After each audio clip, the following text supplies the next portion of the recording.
Саламатсыздар, урматтуу жолдоштор. Бүгүн биз силер менен кайрадан кыргыз элинин Манас баатырдык эпосу жөнүндөгү көрсөтүүлөрүбүздү улантабыз. Мен силерге мурда айткандай, мен Сагынбай Орозбактын вариантынын негизинде кара сөз түрүндө Манас романын жаздым. 5 томду, мына бар силердин көз алдыңарда турат.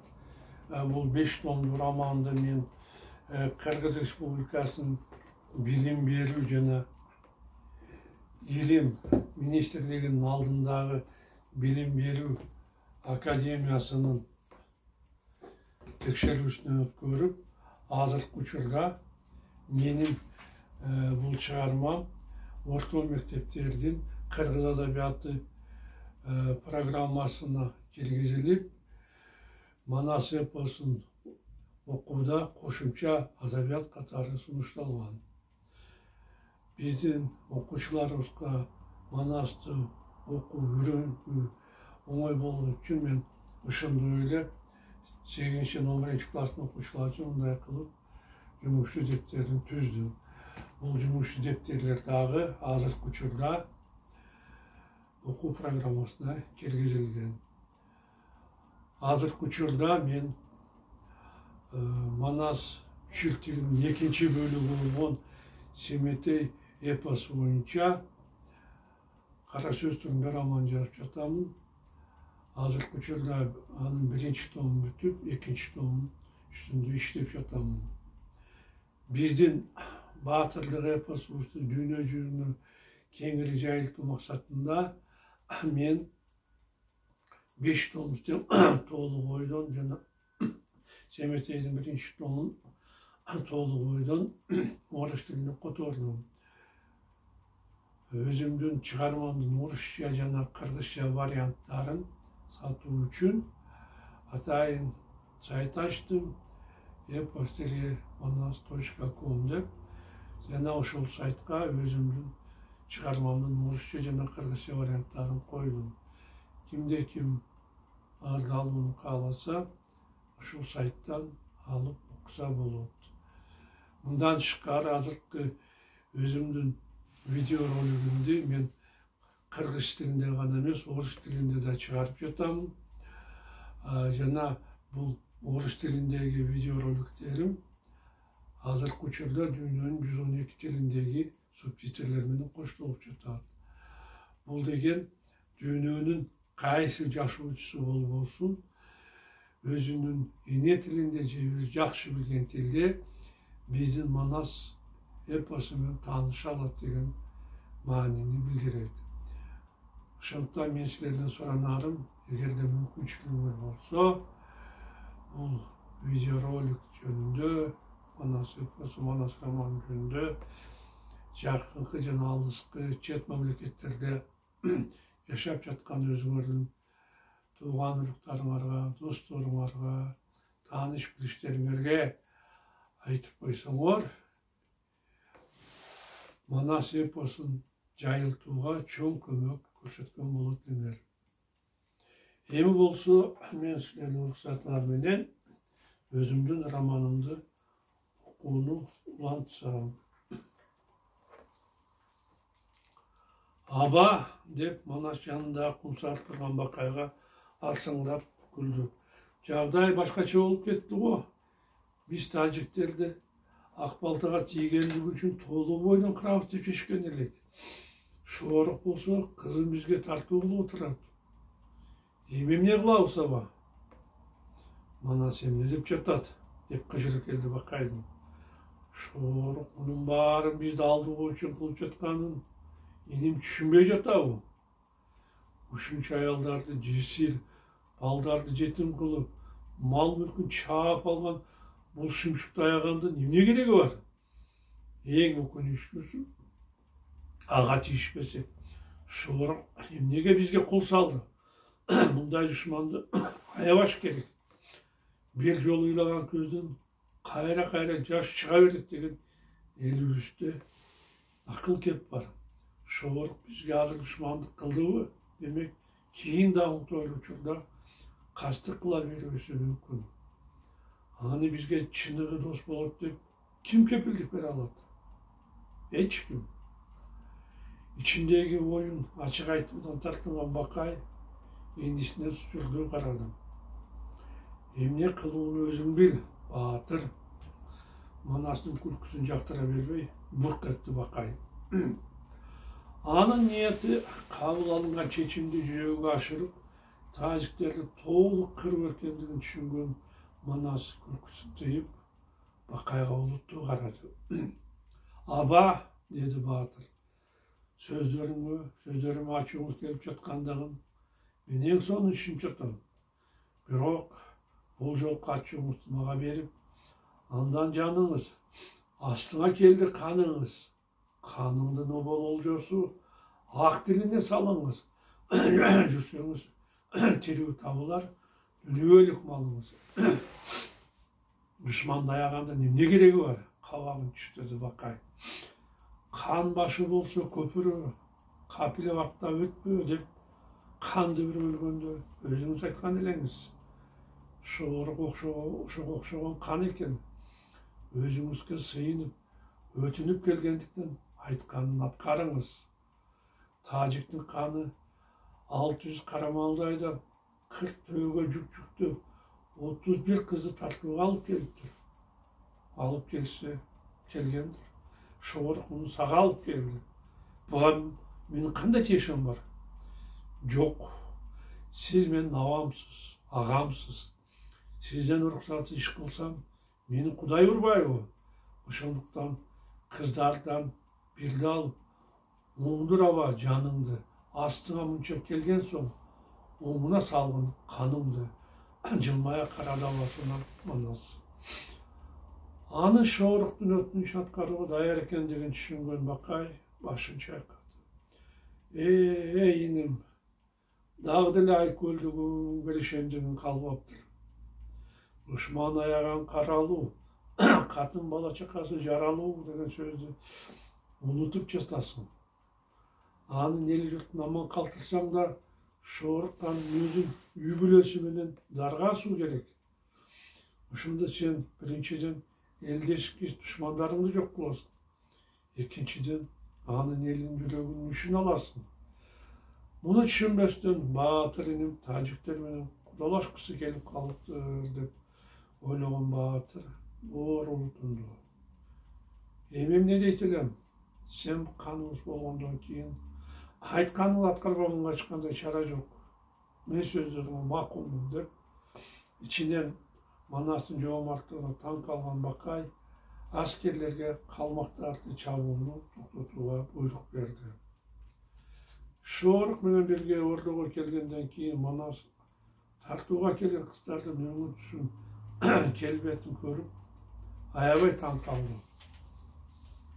Шоғыруктун кыздары аябай сулуу турбайбы? Карабайсыңбы? Баарынын каштары кара, кирпиктери узун, көздөрү бажырайган, ким алса да ыраазы болуп тургандай чүрөк кыздар экен. Мен буларга жамандык кылбайм. Алардын түрүнүн, канынын буйругуна аргасыздан баш ийгендиги көрүнүп турат. Болду болбоду, бул кыздардын баш кошуп, бактылуу өмүр сүргөнгө ниеттенип, сүйүп жүргөн жигиттери бар. А мен болсо алардын бул ниеттерине балта чаап, зордук зомбулук көрсөтүп жатам. Айла жок. Жеңилгендердин тагдыры ушундай.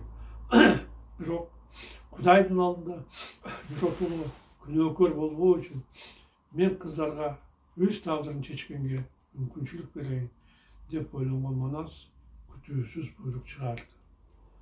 Бул кыздар бирөөнүн алпеште өстүргөн перзенттери, деди баатыр.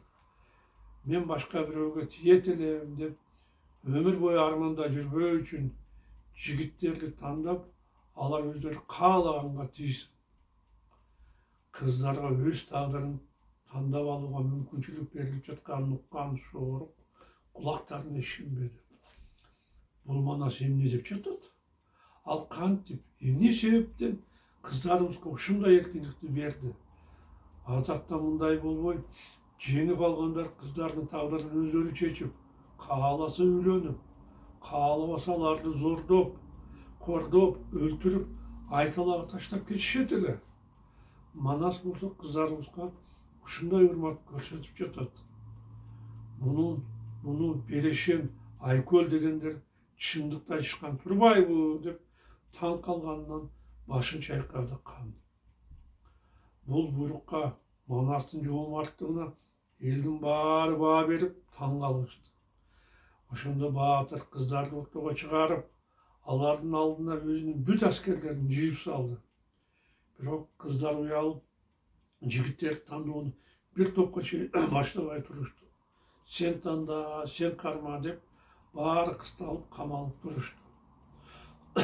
Кыргыздын жигиттери болсо кыздардын алдында жасанып, түзөнүп, ушундай сулууларга жагынууга аракет кыла башташты. Алар оңдонушуп бойлорун, мени кармаар бекен деп, уударып кызга ойлорун, кырдап кийип бөрктөрүн, кыз үчүн оңдоп көрктөрүн, сайкашкандын баарысы, жашы менен карысы, сакал мурут тарашып, жардап кыздарга карашты. Жигиттердин сөзгө чечендери кыйкыра башташты. Ой кыздар, силерде жароокер чүрөктөрдү аялдыкка алганды самап турабыз.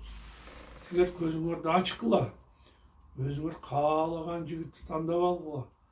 Алар силерге мыкты күйөө болот деп ызы-чуу салышты. Кыздарга жагынуу үчүн кыргыздардын кээ бирлери кыздардын көңүлүн өзүнө буруу үчүн кара күчкө каткырып жатышты. Башкалары сен менден илгери туруп калдың, кыздар мени жакшы байкабай калышат деп жанындагылар менен бурушуп жатышты. Шооруктун сулуулары дагы деле жигиттерди тандоодон тартынып турушканда, алардын арасындагы орто бойлуу, ак чумал, кара каш, узун кара чачтуу аядил курбаларына нааразы болуп карады. Кыздарга эмне болуп жатат деп ойлонду кыз. Биздин мындай тура бергенибиз жарабаган иш. Эгерде Манас берген мүмкүнчүлүктөн пайдаланбай жигиттерди өзүбүз тандап албасак, анын ачуусу келип, бизди өзү каалагандарга берип салат. Ошондуктан арманда калбоо үчүн сыйыбызды билип, бирөөбүз тандоону баштайлы. Ушул ойлорун курдаштарына айтайын деген Аядил өзүнүн көп алыс эмес турган Акылайды көргөндө анын ою кескин өзгөрдү. Эмне үчүн биз тандоону башташыбыз керек деп ойлонду Аядил. Аны Акылай баштасын. Ал кандын кызы. Акылай бирөөнү тандап, жолда чыккандан кийин гана жигиттерди тандаганга акыллуубуз. Ушундай кыла турган болсок, биз элдин алдында өзүбүздүн тартиптүү экендигибизди көрсөтөбүз. Мен муну кыздарга айтайын. Кыздар, деди ал, жакасынан тоону дейт. Биз мындай кысылып турбайлы. Алдыңкы тандоону биздин жүргүзгөнүбүз адептен эмес. Арабызда шоорук каныбыздын кызы Акылай турса, биздин алдыга узунуп чыкканыбыз жарабаган иш. Тандоону биринчи болуп Акылай баштасын. Буга силер эмне дейсиңер? Эң туура акыл, чуулдашты кыздар. Тандоону кандын кызы баштасын. А дегенде Акылай кыздардын айтканына эмне дейишин билбей шашкалыктап калды.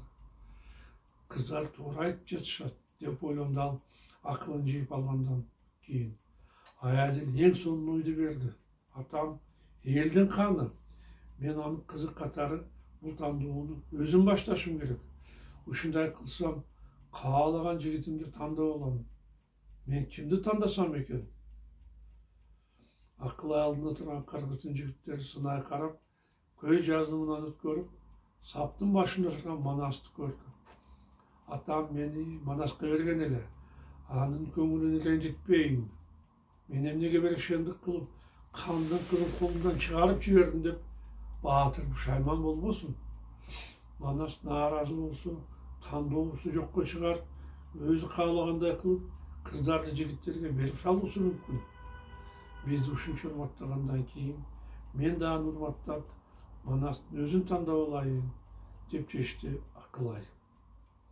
Тагдырына моюн сунган кыз мурдааны көргөндөй, барып келип көнгөндөй, сунала басып суйкайып, суу чыбыктай буралып баатырдын алдына барды.